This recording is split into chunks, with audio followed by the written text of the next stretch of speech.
Thank you, everybody. Thank you, Richard, for your kind words. And as Richard said, we met about 2 years ago, and it's thanks to Richard that I'm here as a member. I became a member of CEO Space about a year and a half ago, plus or minus a month or so, and it's been a terrific experience. I have to tell you that I continue to be impressed both with the care and concern that the CEO Space team has for its members, like bar none. And I've been to a couple conferences and seminars over the years, and also for the quality of the faculty and the subject matter experts that they bring in. So you guys are in good hands.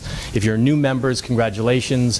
If you've been around, you guys already know I'm preaching to the choir, but what I'd suggest is you seriously consider Platinum membership if it's appropriate for you. You can talk to Richard about that. Is that right, sir? Cool. I also want to thank September and Bernie Dorman, because not only did they give me the chance to teach this morning and speak with you folks, but also they took a big risk and gave me the opportunity to facilitate the first ever CEO Space Mastermind. It was for Platinum members. We did that Monday afternoon while many of you were probably on your way here, and I think and hope that that's going to be a lasting part of CEO Space and a value added for all of you, for Platinum members. So thanks to Bernie and to September. So we're gonna get started. First, I want to tell you just a little bit about myself. My name's Drew Miles. As Richard said, I'm a recovering attorney. I like to say that I'm a pioneer in the areas of tax savings, asset protection, and wealth building. And the interesting thing about being a pioneer, when my wife and I arrived on the prairies of the middle America about 200 years ago, you find that not everybody is so crazy to have you around when you bring a new idea, a new concept. Using it. And he said, yeah, well, but we only use it for our clients whose kids are 18 years old or older, because we help them pay for college. So my guy says, is there any reason why you didn't have your client hire them earlier? And he said, it's not worth it. So let's do a little quick math. And this is a true story. John's my witness. John was on the call. $6,300 deduction. After you net it out, you know, and the kid pays some taxes, a couple $100 to Uncle Sam, and he said, and then he's going to have to file a tax return. How many of you have ever seen a 1040 EZ? Your 6-year-old that could be one of his jobs. Do your own tax return. It's very, very simple. So, you know, so he said so we said, well, only, tell me what only means. He says it's only going to save about $2,000 a year. So we were on mute. I'm from New York.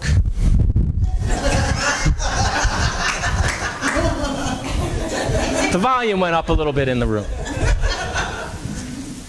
And the point is, that's not his only $2,000 a year. And he's not going to write you the check. By the way, this client had 2 kids. So it was only $4,000 per year times the length of time they've been in business. So how many of you have 1 or more kids, grandkids, or parents that could use your help? Okay, so write down you have to write only 2,000 times the number of kids. You can pay your adult children too, and if you want to adopt a 57-year-old, we can talk after. I got them living with me. Yeah, you got to get them out of there, right? So yes, you can. The rules are a little different, but yes, you can, because they're going to have to pay taxes, right? Here's another one, tax-free rent. You all have businesses. Most of you have corporations. If you don't, you need to get with Aaron and talk to Laughlin about getting the right corporation or corporations, plural, set up for you. When you've got one, there's a really cool strategy, and you probably already know that corporations have to have meetings. Actually have to have meetings in order to, he was talking about piercing the corporate veil, I think yesterday, and so that's one of the requirements to keep your corporation up to snuff. So you have to have meetings. Well, there's this rule, it comes out of section 280 of the code, And it's called the Agusta Rule. And it was put in place not for me and you, but for the people in the Augusta, Georgia area who once a year host the Masters golf tournament. And when they started it out, however many years ago that was, there was not enough place for, lodging room for the tens of thousands of people that would come in for about a week or a week and a half. So a couple of folks got together with their congressperson and they said, you got to do something. We can rent our homes out, but we're not going to give up our $1 million homes for nothing. We want some benefit for doing that. So the deal they struck was that they can rent out, you can rent out your home up to 14 days per year, charge the fair market value, which, by the way, in Augusta during the Masters golf tournament is a lot of money, and pay 0 tax on the income. What? Somebody's listening. You can rent out your home up to 14 days a year, and it's your primary residence. If you have more than one home, it's just one home. Pay yourself the fair market value, which for most people is going to be in the area of $1,000 to $1,800 per month. You go to a local hotel, you say, how much does a conference room cost, with a screen, with a projector, with a plasma TV, flat screen TV, those kinds of things. And they're going to quote you something in that range. And that income is completely tax-free. Congress said, well, no, I mean, no, Laura brings up a really good question. How do these things become law? Because we're talking about things that affect business owners, and business owners tend to pick up their congressperson and say, I'd love to support you in your upcoming bid for whatever. Let's sit down and have coffee. You know what's nagging me this year? I got blah, blah, blah going on, and I need help. And so the law gets passed. So these laws get passed, but it's a nationwide tax code, and you're a business owner like I'm a business owner. We don't own Microsoft or AT&T, but we're business owners, and we can use the same code that those folks do. Make sense? Yes. Documentation. You want to have minutes. You want to have a lease agreement. You want to have an invoice. Now, I said before, you're going to have two big difficulties, big challenges coming out of today. One is believing what I'm telling you, because as you can tell, it's different than you've been taught for your entire adult business life. But the other is you're going to go back to the person that's been preparing your taxes, who's either your neighbor, your brother-in-law, your cousin, or some other person that you love dearly, and that's fine. And you're going to have to convince them that this is above board. And the likelihood is they're going to push back, because they've been doing this for longer than you've been doing it, and they're going to have all the reasons, like it's going to raise a red flag, it's going to cause an audit, it's going to and you're going to go, wow, okay, I don't need that headache in my life. So about 3 weeks ago, we meet every week as a fulfillment team, my tax pros and myself, and an issue came up about this deduction. One of our clients had been audited. And the agent set aside that portion of this deduction that related to the food. So you come here to a conference and there's muffins outside and there's coffee and whatnot, and that urn of coffee probably costs $150, by the way, and every muffin's about $10. So they included in their lease the food, except they reversed it, and they said the business owner is going to be responsible for the cost of the food. So the IRS agent looks at it and says, okay, you can deduct the space, you can deduct the projector and the TV and the da-da-da, but I'm not going to let you deduct the food because it says right in your own lease that that you're paying for it. So we get the call from the CPA, and this is a long-time CPA, and he says, the IRS just denied the deduction. The IRS didn't deny the deduction. The IRS held them to their own paperwork. They didn't say you can't deduct tax-free rent. They said you can't deduct the pizza that you served yourself or whatever. Does that make sense? But you're going to be told they're going to deny, or they denied that deduction. And you're going to have to contend with that. And you just got to be prepared. Richard.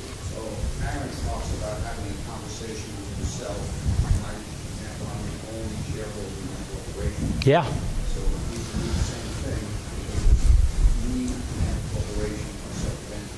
That's exactly right. I'm saying that because that's a global.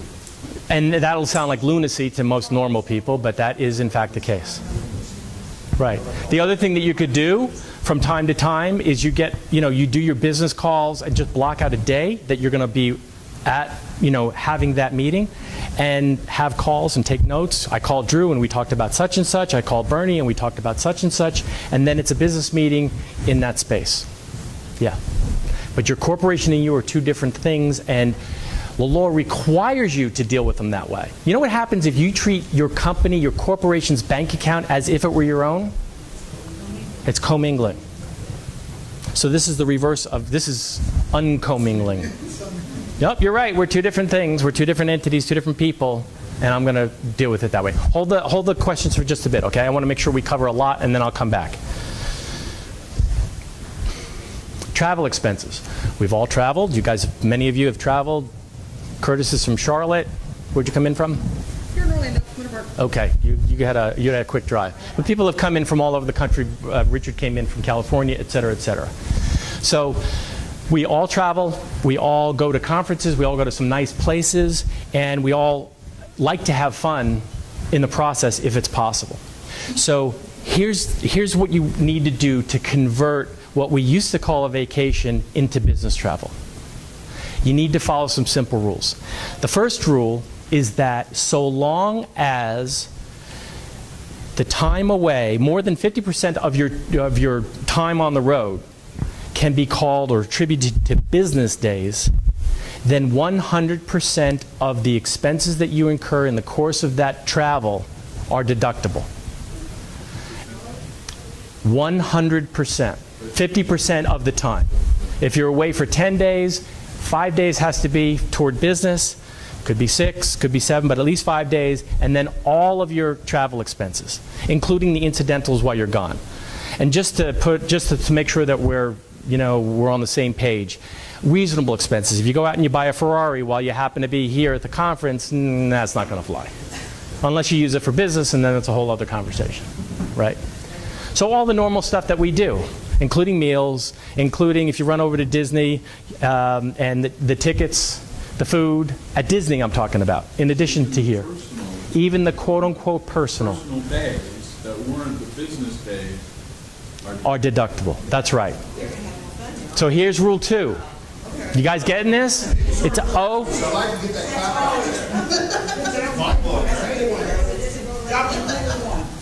That's rule 1. Here's rule 2. It's what's a business day. So any day that you're traveling, travel days are business days. Doesn't matter if you traveled for an hour, got on a plane, traveled for an hour, or you came cross country and had to make 2 connections. That's a business day.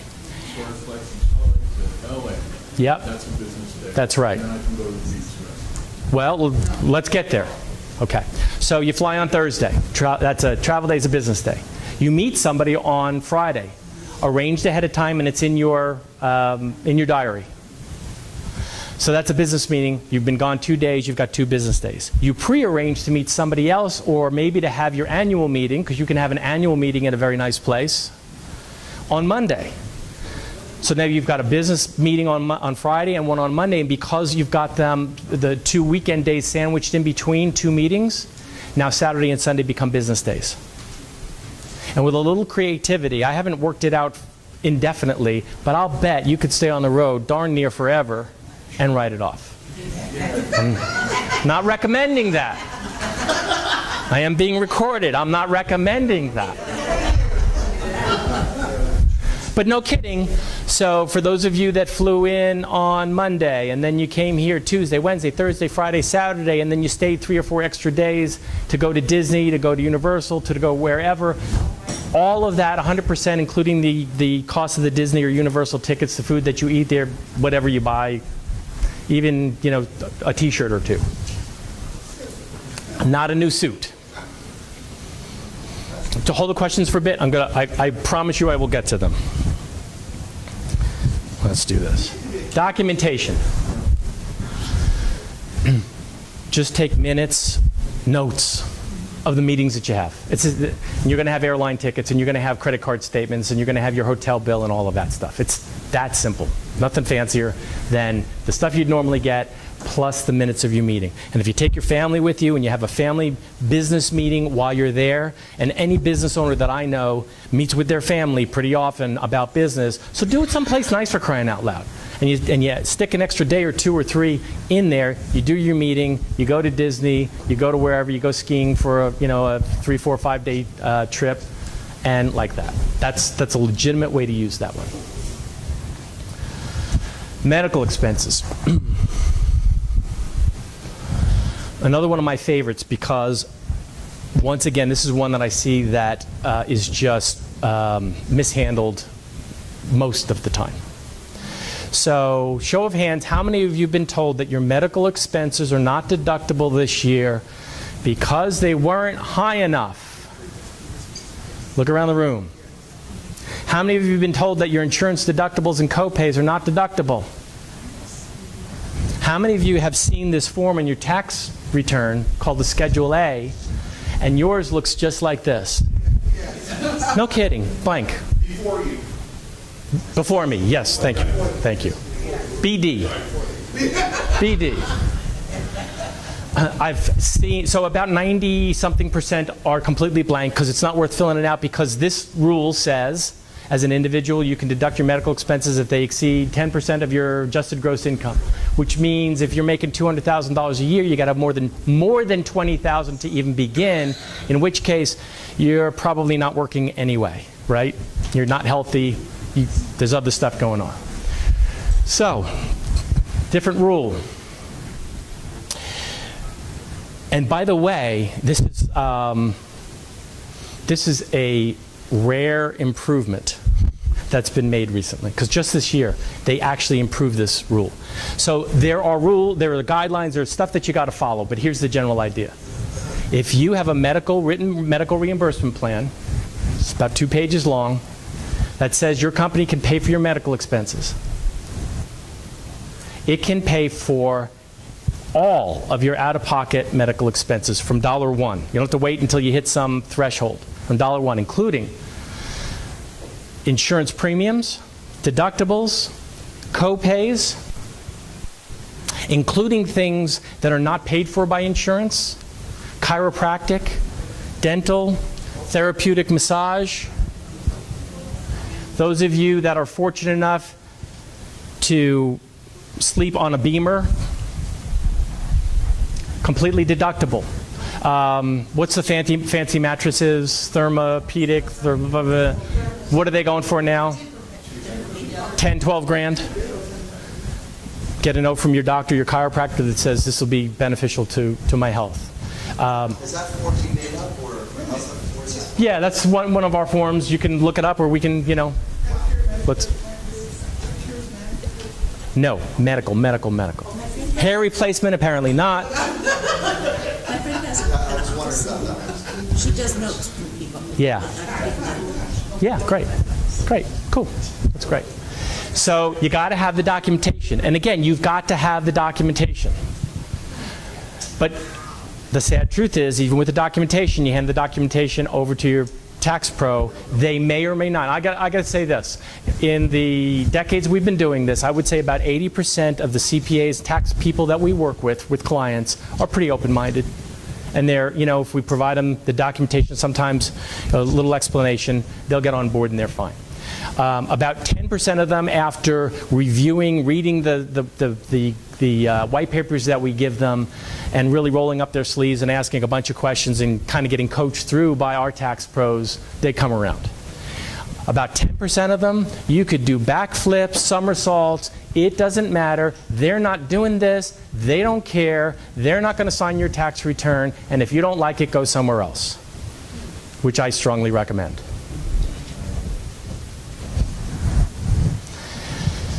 Funny thing is about the law, when you don't follow the law and you get caught, you get penalized.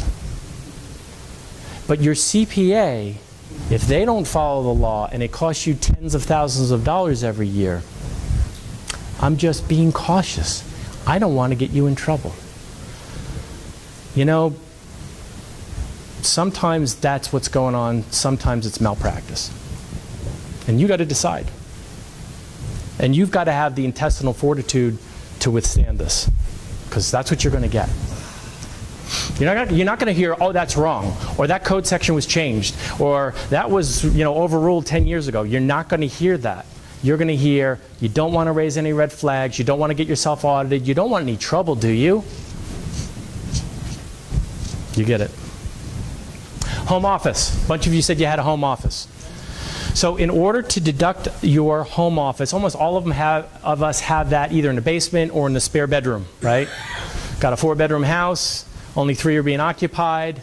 You use that extra room. Now here's the rules. It must be used exclusively as an office. So the way I like to say it is, when you step into that office, does your brain say, I'm in somebody's office, or does it say I'm in somebody's guest room?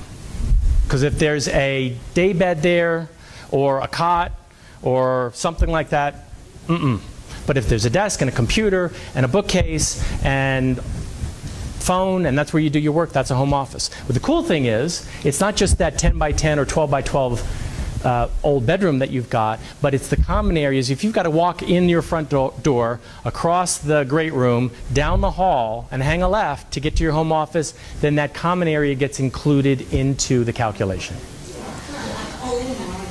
If you have a lavatory that's kind of at the end of the hall near your home office, and that becomes the home office bathroom, then that square footage gets included as well as the supplies for it. So what you're starting to see is, you know, some of these are going to save you $2,000, $3,000, $4,000, $5,000, $6,000. Some of them are going to be a little less, half that.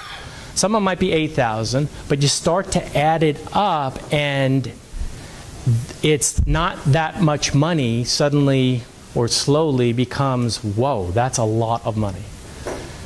And depending on your income, I have seen clients of ours regularly save $40,000 or more a year just with this stuff. This isn't the fancy stuff. This is the plain vanilla stuff.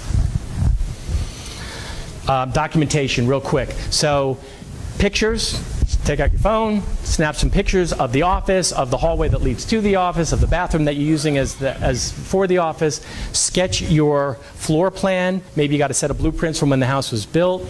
Doesn't have to be pretty if you sketch it. Just get a graph paper and sketch it out best you can, and measure out the rooms, and you're good. That, the picture, you're good to go. Achievement awards. 2 different kinds of achievement awards. One's worth $400 a year. One is worth $1,600 a year. And if the business is comprised of you and your spouse, what's the likelihood that one of you is going to do something that warrants getting an award this year? You or your spouse? Or both? Or both? So, you know, if you want golf clubs, or you want a fancy watch, or you want or semi-fancy, because this is... Can't be cash. Can't be a check, can't be cash, can't be not from your own company. If you get an award from something else, different thing. I'm talking about from your company that you own. It has to be in kind. So it's a set of golf clubs, it's a bracelet, it's a whatever. It's a Rolex, but it'll be an inexpensive Rolex. So this is an award from my company to me? Awarded you for doing such a great job this year. Congratulations, Curtis. You're awesome. You are awesome. Everybody, a round of applause for Curtis. Well done. I'm lost. As a business owner, I'm going to award myself an achievement award. Only if you deserve it. Do you deserve it? 1,600. Now, if you've got employees and, you know, legitimate employees, and year after year after year, you're the one getting the award and them not so much, that's probably not going to go over really well. So just be smart about it. And by the way, if you've got valuable employees, you're going to want to award them from time to time, right? Real quick, Bill. I'm struggling between how upset I am and how joyous I am. I'm not sure which one to pick. So, well, I'm just really some people do fist bumps. Yes. I do hugs, so we can hug. Yeah. The frustration you got to take out on somebody else. Pretty much it's forward-looking. Pretty much it's forward-looking. There are exceptions where you can go back and amend. That makes sense, but So what's the difference in valuation? it's just 2 different awards, and depending, there's different rules, and we'll get into, 16 and 400 and 1600. Yeah. Home gym, we're going to move along because I got more to cover and time's ticking. Home gym. If you have gym equipment, or you now purchase gym equipment, you might have some that's old and dusty. Hopefully you'll dust it off, get it up, set it up in your attic or your basement or your garage. Make it available to all your employees, you and your spouse. And in Rook's case, Jazz and Victoria, and go guys, go, thanks. And I hire my kids, Yes. right? And so you got that one. And I get my kids Xbox. I mean, this is thanks, Rook. This is the real world. We are business owners. Our circumstances are different. We live, eat, and breathe the business probably more than we ought to, but that's a reality. We bring it home to our spouse. That's the reality, and our kids, and we do a lot around our home. So if the corporate gym is in the home, that's okay. By the way, you add the square footage to your home office deduction. Write yourself a check from the company to you to reimburse yourself for the fair value of the equipment you've got, or go buy new equipment. So don't, if it's a 10-year-old exercise bike that's got more dust than mileage, don't write, $40,000 or something. It's got to be what it's worth now. Dust and all. Food and snacks, one of my favorite topics. The rule, there's a couple different ways. First of all, that you can pay for some of your food. You're never going to pay for all of your food. However, we're not talking about meals out. We're talking about, sort of at the desk in the office. So many of you have worked in offices, or maybe in your own office you've got, snacks and stuff that the employees have access to. Well, same thing at your home office. So hopefully it's healthy stuff, but it is what it is. And if you make that available to the owners and the employees, you can eat away. In addition to that, there's something called supper money. And supper money is, we've all been in a situation where we're working on a project, it gets to be quote unquote dinner time, and rather than stop what we're doing and running out and coming back 2 hours later, not feeling like picking up where we left off, you want to stay at the desk, so you order in pizza, you order in Chinese. Rook's famous for Uber Eats. They deliver, and I've been at his house because we're clients of each other, and I've been at his house, his home office, working on stuff, and that's what he does, and that's 100% deductible. So supper money is 100% deductible, snacks 100% deductible. Picking up the pace, auto expenses. Many of you already write off your auto expense. You could do it several different ways, and what we have found is if you take a little, for some people, if you take a little extra time and do it the mileage way instead of, how many of you are doing a percentage now?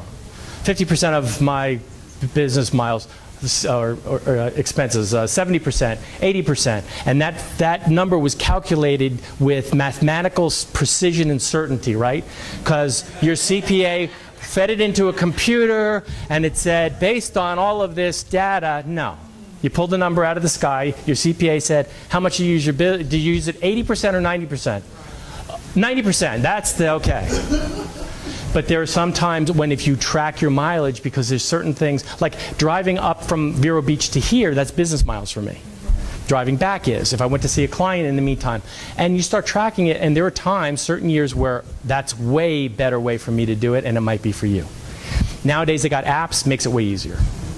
Yes, real quick. What if you have your car loaded for something in your business on it? Yep, I wouldn't do it. I wouldn't do anything 100% unless it's, if you drive a flatbed truck because you've got a towing business, yeah. But if you're driving a Mercedes-Benz and it's wrapped in stuff, to me that would be pushing it. Unless you could say, I only drive that for the purpose of advertising my business, and it falls apart pretty quick. What if you have Second car, sure. Yeah, and there's actually been studies done where if you have 2 cars and you use them each 60% for business, because mathematically you can come out ahead. So you can do that math. Let me keep moving, and I'll try to take questions in a bit. Hobbies. No kidding, if you have what is really a hobby, and it's something that costs you money and has no likelihood of ever putting money in your pocket, that is a hobby that is not deductible. And it could be horses, it could be golf, it could be anything that we call fun, but just because it is those things doesn't mean that it isn't also a business, and you just didn't think of it that way. And let me give you a real example. 8 years ago, something like that, I'm at a chiropractic conference, and after did this presentation, and afterward one of the chiropractors came up to me and he said, "Drew, let me ask you something. Is there any way I can deduct my horses?" Now, my wife's got horses, so I'm thinking through, let's think about this. And we're talking, and he said it's the horses, it's the feed, it's the farrier, there's all kinds of crazy. Horses have dentists too. And then the trailer and the truck and all of this stuff, and it's a fairly expensive hobby, right? So I said, well, so tell me about the horses. He said, well, actually, we show the horses. So I buy them and raise them and train them. And then if they get a blue ribbon at a show, then that means I can sell them for more money. And I said, wait a minute, say that again. You can sell them for more money than you bought them for. He said, yeah. Because you trained them. Yes. I said, that's a business. It's not a hobby. 3 months later, so help me. His name is Perry. I know his last name, but I won't use it. Chiropractor came up to me at the next seminar and gave me a bear hug and picked me up off my feet, and he said, you just saved me $48,000 because I spend $96,000 a year on this business. And when I went back to my CPA and I said, isn't this a business because I do this, this, this, and this, and here's the documentation? And he said, yeah, sure, there's no problem. Just didn't ask the right question. He didn't ask, how can I deduct this? He asked, can I? You call up your CPA and you say, can I deduct my horse? You're going to get a very different answer. Planes, boats, motor coaches, if you use them for business to the degree you use them for business.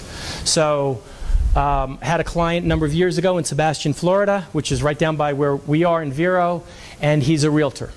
And he sells a lot of waterfront properties.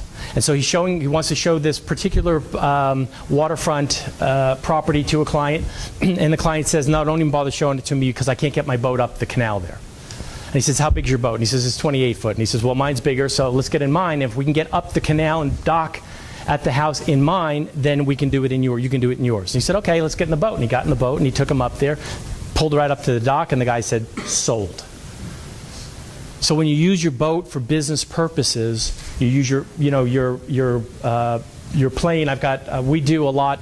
If we have a chance to talk about conservation easements, my partner and I, have to go look at a lot of real estate, and he didn't get one that's that fancy, but he got a new motor home, and if we take that and we drive around the country, we could spend days or weeks technically on the road looking at properties. That's deductible. Got to use it for business. Education. Books. I used to say tapes. CDs, DVDs, streaming stuff, subscriptions. For you, for your kids, can be deducted, believe it or not, even if it has nothing to do with the business that you're in. So certainly your CEO Space membership is deductible. If you upgrade to Platinum, that's deductible. If you go to other seminars and conferences, I tend to be a bit of a conference rat, deductible. Even if it's got nothing to do with the business that I'm in. Kids, by the way, so what about your kids' education? Hire them when they're in diapers, put money away till they're 18 and keep while they're in school, and then let them pay for their own college tuition. Let them pay for their own books. By the way, you're saying, wait a minute, I'm not going to turn over a couple $100,000 to my kid because it's probably not going to go to books. It's in a custodial account that you control. You write the check. They don't write the check. Whether they're 2 or 22. Grandkids, absolutely, absolutely. This is how I'm putting my granddaughter through school. I have a 4-year-old granddaughter. One of her nicknames is Princess. And she is destined to be the future leader of the free world, President of the United States. No pressure on her, and I'm not biased, but you need to know these things. Advanced strategies. Okay, we are going to take a very quick tour because I got to be done in a half hour. Is that right? Great. So we're going to finish up in about 20 minutes, and then I'll be able to take whatever questions you have. So we're going to move quick. Number one, something called upstreaming. Arguable whether it's an advanced strategy or a scorecard strategy, who cares? It's one that can save you money. Because probably as a business owner, you have been faced at the end of the year with a surprise deposit, surprise income, a new client came on board, you had paid your bills for the end of the year, and then bang, you get a $20,000 check. And when I found out about this, $20,000 was the difference between survival or not, because this is a long time ago when I'm practicing law, and on January 4th of whatever year that was, probably 89, Lenny calls me up and he says, hey Drew, let's do a little tax planning. Tell me how much money is in your business account. I said, okay, and I pulled it up and I said, I think it was $15,000. And he said, great, here's the tax planning. I want you to write a check right now to the IRS for $7,500.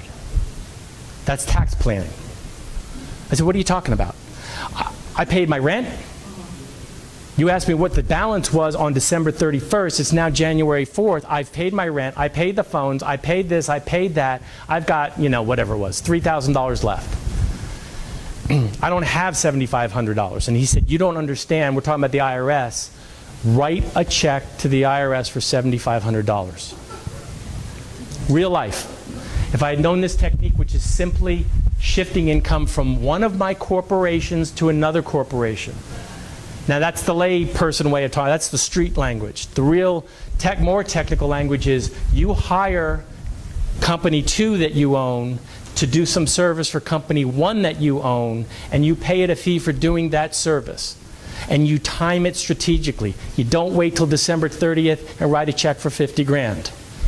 But you hire it with a contract, invoices, payments on a monthly basis, and miraculously on December 31st, there's very little left for Uncle Sam to come in and go, okay, here's my share. Tax planning.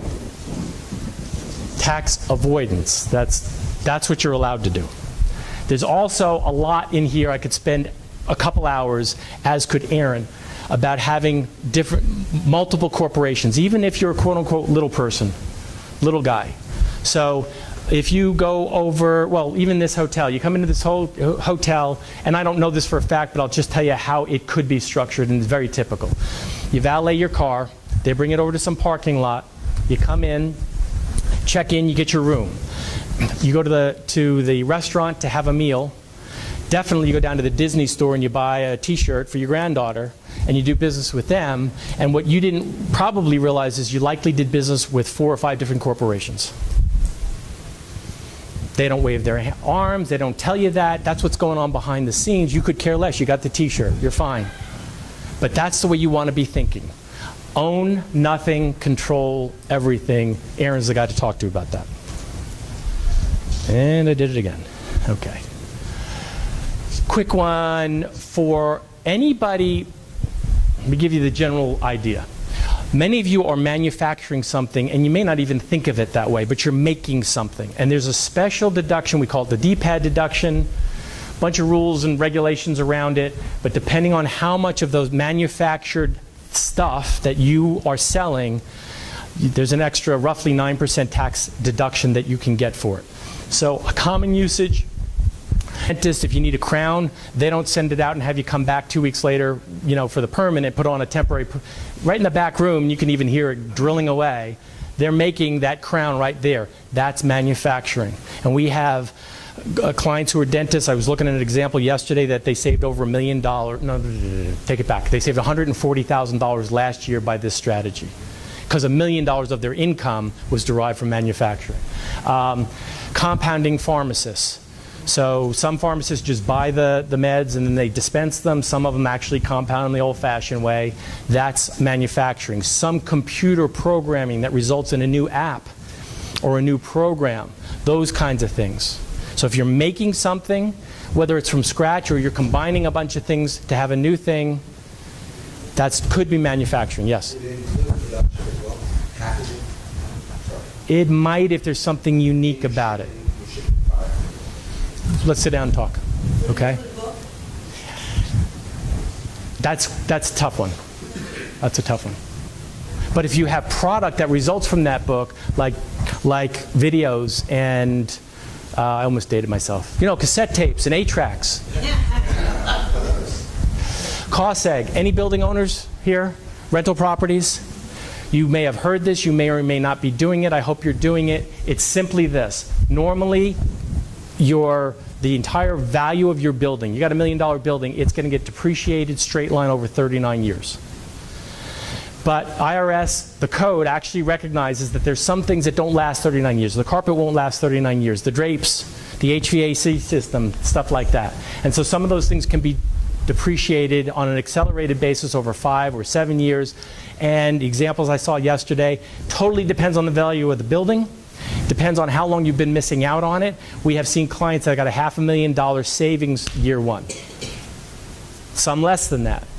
But then it might be another $20,000, $30,000, $40,000, $50,000 or $100,000 a year going forward because now we got them on track.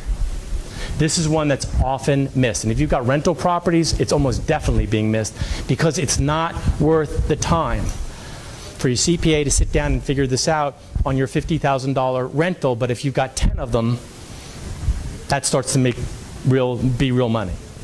Captive insurance. Think of it as your own personally owned insurance company. Your business owners, you have risks, some of which you can insure, like through Allstate or State Farm, some of which you can't insure. But if you had your own insurance company, you could.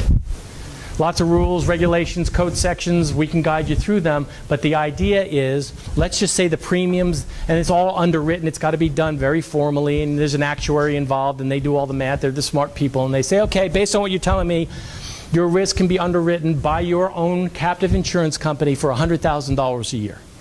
And if that's the number, your company's going to write a check to your insurance company for $100,000 a year, which lowers your taxable income of your business by $100,000. And through the miracle of the tax code, goes into your insurance company not as income, but as reserves, because if there's a claim against that money, it's got to be there. So you've moved $100,000 off the tax radar, moved it into another company that now is, you're insuring your own risk. Stuff happens during the course of a year. And wouldn't it be nice to know that that risk is paid for up front? And to the degree there are claims, you can sleep well at night. To the degree the claims are less than the $100,000 you're putting away, you're stockpiling, you've got a little nest egg or a big nest egg growing. Make sense? I know I'm going fast. One of my favorites, because this is so popular, it's so popular that we could not, our supplier couldn't keep up with our client's demand. And so a year ago I formed a partnership, and we're beginning to do these on our own. So, loosely speaking, they're called conservation partnerships. I'm not talking as a securities person, I'm not talking as an attorney, I'm talking like a business person. There's a section of the code that says if you have, this is a picture of granite, if you have land with minerals under it, granite's a mineral, sandstone, limestone, marble, clay, all kinds of stuff, and you agree to not mine that resource. Anybody ever see a stone quarry after the fact? What does it look like?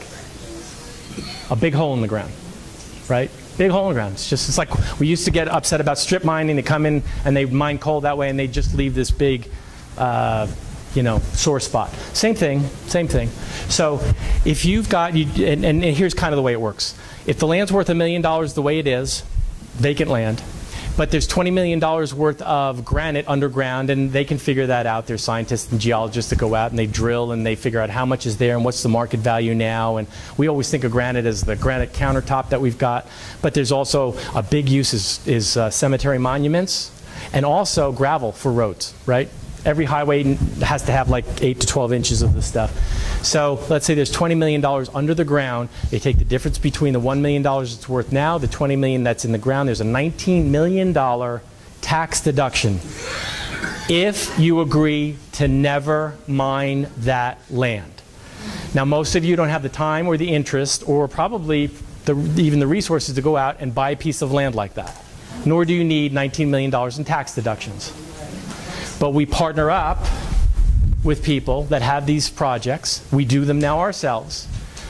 And if you are contemplating one of these projects, you're going to make the decision and you're going to vote on whether to leave the land the way it is and figure out what to do with it later, or mine it and take that granite out of the ground, or conserve it forever, never be able to touch it, and as a result, that conservation triggers the tax benefit, the tax deduction that I just mentioned, and you'll get your share of it. So you don't have to buy it for $20 million. You put $100,000 in.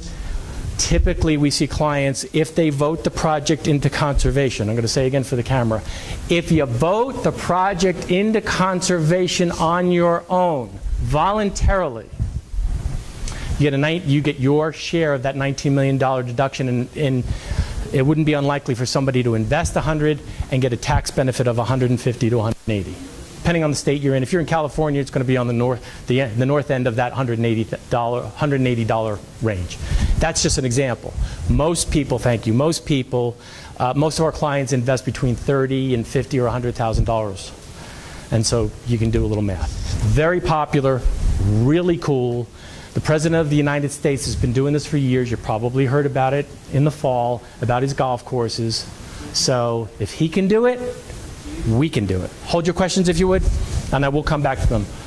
So here's a real number from a client. It's making $750,000. That's on the, by the way, this one is only going to make sense for you to do if you're making north of like $400,000. And the further north, the better.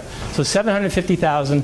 This particular client funded $92,500. He got a federal tax deduction a little over $48,000. He got a state tax deduction of a little over $22,000. His net savings, in other words, minus the $92,000 he put in, he was to the good $70,000. That's a real example. Every project's a little, so this is $176. Every dollar he put in, he got $1.76 back. Every project's different. Your situation's going to be different depending on your tax rate, federal, and whether or not your state acknowledges it. In this case, they did. By the way, you can't go down the block and find this. This is not something that you're just going to go shop around. It doesn't exist out there. This is it's an alternative investment. Very few. It's why I had to get my securities licenses, because I couldn't do it. I couldn't do this and offer it to my clients without them. It's not because I wanted to take a test. 25, 30 years after I passed the bar exam, I had to take another test. No fun. But that's so we could offer these to our clients. A lot more to be said about them, but we're moving quickly. I'm going to jump over this other than to just say quickly. There are strategies using certain insurance products that are designed to build a quick cash value so that you can be your own bank. Rich people don't pay interest. Rich people get paid interest.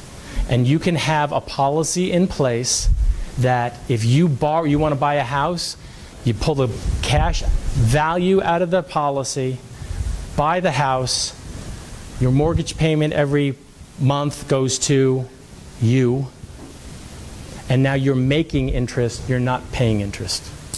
You could use it for your kids' education, weddings, vacations. Probably not a great use of it, but you could. I'm just going to touch on this. I said earlier that one of the things I'm most proud of about the way we've evolved as a company is that we no longer just save people money and then set them on their way. We save them money and then we teach them some smart things to do that the average business owner doesn't even know about, doesn't have access to, has no way of even researching because you don't know it exists, and then using it to build lasting wealth. This is an example of a client who we are saving about $28,000 a year. And we're able to show that client that if they invest just 25% of that savings over a 10-year period, it's going to grow to about $160,000. 50%, and it's going to grow to about $320,025. This is playing with the house's money. This is money you were otherwise just going to write to the IRS. And if you want to be, a little more, I'm not going to say aggressive, I'm going to say a little more intelligent, and instead of throwing a party with the other 50%, maybe put 75, 85% away and let it work for you, and let it fund the kind of policy that we're talking about, or some of these alternative investments that have better than this is based on a 5% return. Very, very conservative. So the idea is build your nest egg out of the money that you're saving in your taxes, and then grow it. Does that make sense? So a couple other things, and then I'm going to take your questions. I'm here till tomorrow. John Scott's with me. John, will you just stand up and wave, and everybody give John a hand, if you would? If you want to get together with us, then this is the best way to do it. Just text the keyword is CEO2 to that number. And then, John, what's going to happen? You'll receive a response back, enter your first name, your last name, your email address, your email. It'll actually give you access to my schedule. Cool.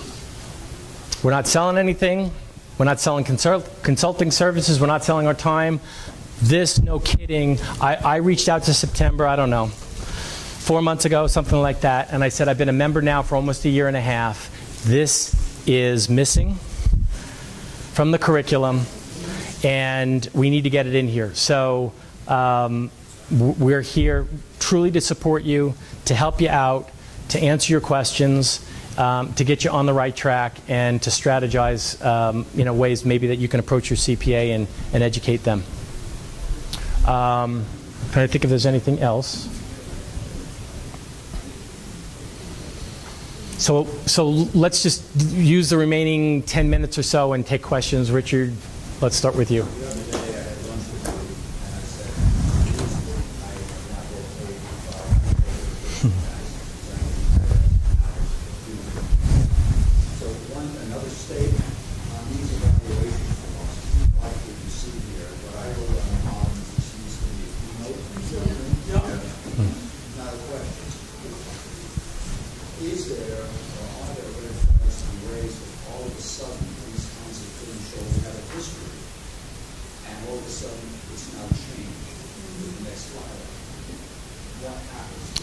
Great question. So I've been doing these strategies myself for the better part of 25 years. We've been doing them with clients for 18 or 19 plus years. We have not seen that as an issue. Right. Yeah. And you think about it, business owners' income often goes like this, right? So it's not unusual. You have a great year, I made $1 million. Next year, you're back to the 150. And I had a good year, I made 500. That's just the way it goes. Yes, sir. 2 questions. First is follow on Richard's with regard to filing the 1040X. Easy. Okay. The next question is, I have a client that has an existing gold mine. There's water in the mine. They decided it wasn't worth the efforts to go in and get rid of the water. I thought they would probably bottle it and sell it. But can they use the conservation with regard to an existing mine? And if yes, can they do it if they're considering selling it? The answer is probably, because it's going to depend on how much. Are you talking about conserving the water? You said it's filled with water? Like mineral water, we'll call it. I guess it's really mineral water, right? Not the gold. It's a gold mine. Did you say it's a gold mine? Yeah. Or an old mine. Did you say? Gold. Yeah. So part of the analysis is going to be what's the value. Let's just say there's, I don't know how you value water, but there are people that do that, right? So $20 million worth of water, but if it's going to cost 25 to get it out because of where it is, then no, there's not going to be any. But if it's going to cost $1 million to get it out, or $5 million to get it out, and there's $20 million in there, you still got $15 million. It probably is it's probably worth doing. So the answer is, we have to sit down and talk, and we'd have to send people out there to evaluate it. Yeah, great. Yes, sir. Two quick questions. One, any issue with fully deducting a If you're using it 100% for business, then fully deduct it. Okay. Second question, my CPA suggested that being formed my LLC. It says it's within, I think it's 2 months and 10 days, filed to be taxed as a sub-S, pay yourself a $30,000 salary, take the rest as dividends, and then piggyback that with a solar 401k. for you and your wife. It's probably a really good start, and then you add this stuff to it. Right? Without knowing your specific situation, it sounds like you're heading in the right direction. You got somebody that's thinking. So good for you. Yes, sir. Two things. A home office. If I have an office space In an office building. can I still count the home office? Yes, you can. Two different things. Even if I don't ever use that office, or I use it very little, it's not 100% for my business. The home office or the other office. The home office. The home office isn't so much, you have to use it occasionally. If you said you never use it, then it's not an office. But if you use it occasionally and it's there so you can, then you can deduct it. Even though you have a real office, because that's exactly what I got going on. Mostly my wife uses it. Does she have a business? No. She needs to have a business, or she needs to work for your business. Okay? And the other thing is that tax-free rent thing is separate from the home office. So you can do the tax-free rent and the home office and the office. As long as you're really using them all for business and you're documenting them and following all the rules. Okay? We could talk more after. Yes, sir. Yes. We'd be appreciating the whole building. Yep. But never the carpets. Right. Obviously, without appreciating. But is there any benefit of doing that if you're going to sell the business, sell the property? Yeah, sure, because better to have the money in your pocket now, and those are the times when there's a big hit the first year because you've been missing out on it for 5, 6, 7 years. So, in general, the old disclaimer: we got to look at it, we got to do the analysis. But in general, yeah, you're probably in for some good news. Yes, Michelle, and then Laura, and then we'll finish up. Percentage of. So you do the math. Your home is 2,000 square feet. Your home office and the hallway and the bathroom and the common areas are 200 square feet. That's 10%. Rough math. Yeah, including the garbage pickup and the property. Yeah, well, yes. And maybe more because there's some people that use the cable exclusively for, or the internet service exclusively for business. So I would call that 100%. Laura, and then this gentleman, then we're going to have to wrap.